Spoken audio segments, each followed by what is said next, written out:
Hey home bakers, it's Jack here, bakewithjack.co.uk, bringing you your weekly bread making tip every single Thursday. And this week, yet another important factor in the success of your sourdough: acceleration of the puff.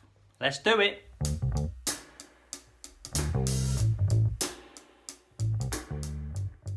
Hey you guys, welcome back. It's nice to see you here every single week for a little bit of bread making wisdom. This week is yet another sourdough video, and I feel like sourdough can be quite complicated if you think about it too much, but there's a few things that is very important to know to make your sourdough a success. And tons of you have said to me, hey man, we need that video, how to fit sourdough bread making into your schedule. And it's coming, okay? But you know what? When I sat down to write about it, to write out exactly the things I needed to tell you for it to make sense, it suddenly occurred to me that that video is going to be very, very long without me doing this one first.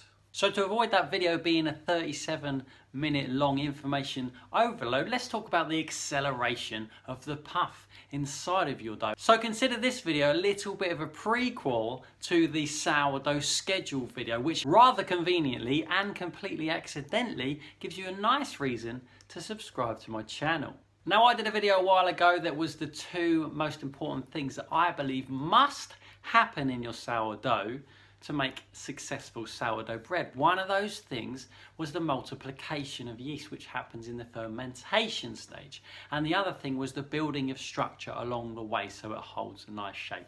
Those two things, if they happen, you'll make a nice loaf of sourdough bread. However, there's one more thing to mention that does happen as a result of the first thing: multiplication of yeast. And the thing that happens as a result of the multiplication is acceleration of the puff. Let me tell you what I'm talking about, right? Acceleration of the puff. Yeasts, natural yeasts inside of your starter and inside of your dough, not talking about baker's yeast, multiplies, okay? It's given time to multiply and puff up your dough. You're giving it a home. When I think about making sourdough bread, I don't think about looking after the dough or looking after the starter. And that's why my starter doesn't have a name. I don't think about it that way, like it's a thing. It's just a home for the natural yeast. It's a nice, cozy, warm, moist home for the natural yeast to be able to do its thing. I'm looking after the yeasts. I'm not looking after Mavis or Fred or Clarence. So with that in mind, we make a nice home for our yeasts inside of our starter, and that's the thing that ticks along. We've spoken about it before, right? Now, if yeast multiplies and yeast is responsible for making the bubbles, that means the more yeast there are, the more bubbles are made at one time, which means the aeration of the loaf, the puff, accelerates over time, right? Does that make sense? When you feed your starter ready for the next day, here's what happens, okay? You feed your starter and the new food is provided for the yeasts, and they gobble it up and they multiply, right? And if you've ever seen like a time-lapse video of someone's starter puffing up, I've never done one. Somebody posted one underneath on one of my videos before, and if that's you and you're watching, please post it underneath for everyone to watch it, because it's really cool, by the way. What happens is your yeast puffs up slowly, and then it goes quick, and then it slows up and levels up. Like, it doesn't go that far, but as an example, right? It goes slowly, and then it speeds up really, really fast, and then it levels out, and then it starts dropping again, okay? That bit is acceleration. As it's multiplying, it's accelerating up to the top really fast.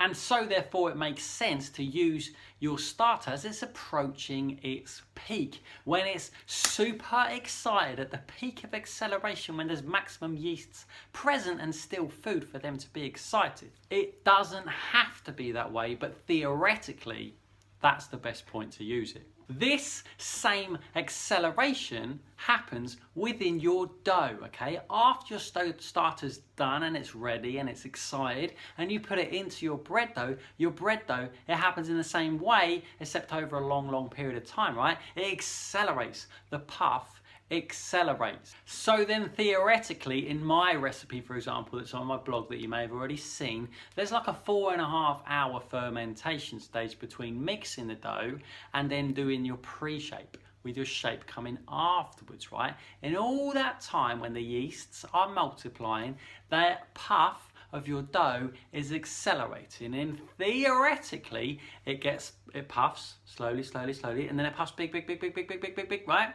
And when it's at the peak, when the yeast is as most excited as it can be, comes your pre-shape and your shape, and you get a little bit more puff, everything's well excited inside, and then bang, fridge. The fridge stalls the process at the peak excitement, right? It stalls it.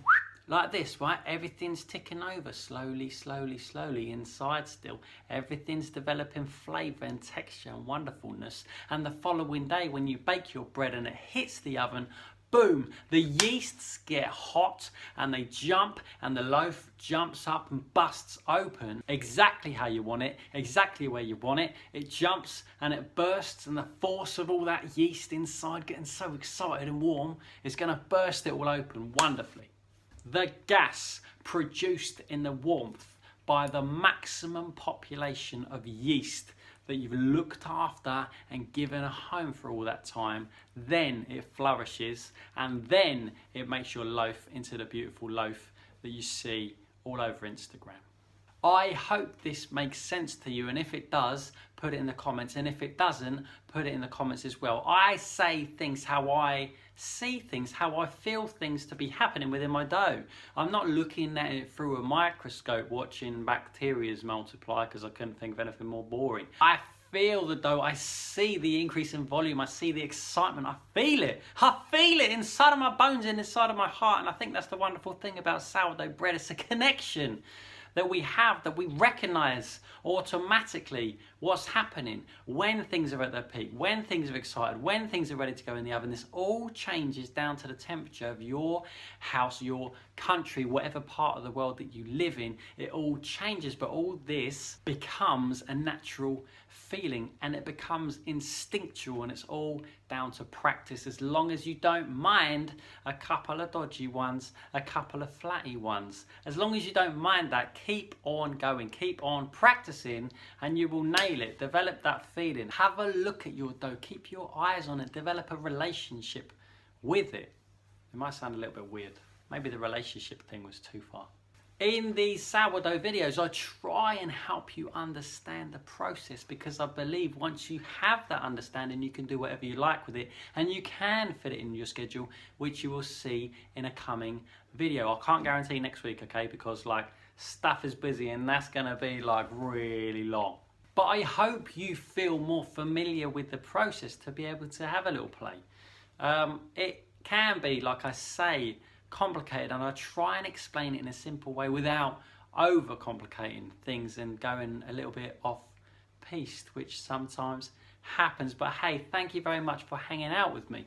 If this is helpful, please click the thumbs up and put a comment underneath, because it's nice to hear your thoughts on the videos that I'm making. Sometimes it can be a bit of a rush from me, sometimes I can get it out nice and early and organised and all nice and slick.